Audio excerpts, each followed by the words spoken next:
and playfully slapped my ass while I did this. I didn't want to cause problems in the group, so started making sure I was never alone for any reason with him, going so far as to avoid using the bathroom until I got home. Eventually, he started making my character, a pixie rogue, get into particular uncomfortable situations like getting my drink spiked with elderberries, which effectively made me drunk so that some male NPCs could have their way with her.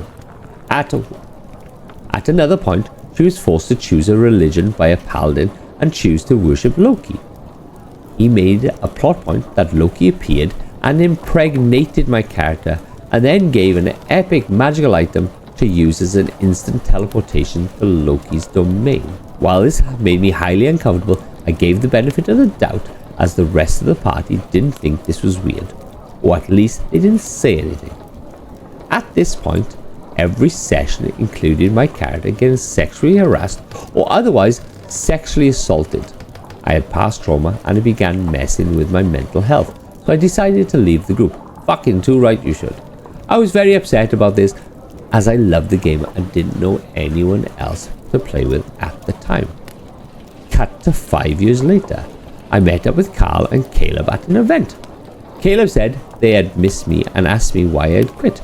I explained how uncomfortable Creeper had made me feel, and Caleb explained Dawn had also felt uncomfortable with the gameplay situation but hadn't wanted to make waves. Carl also stated that Creeper was no longer in the group because he was in jail. I asked what he had done. Apparently, not long after I quit, his wife had left him but still had to stay in the house until she could afford to move out.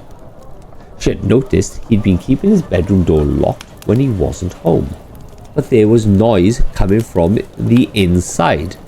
She broke in and found a woman locked in a cage in his closet.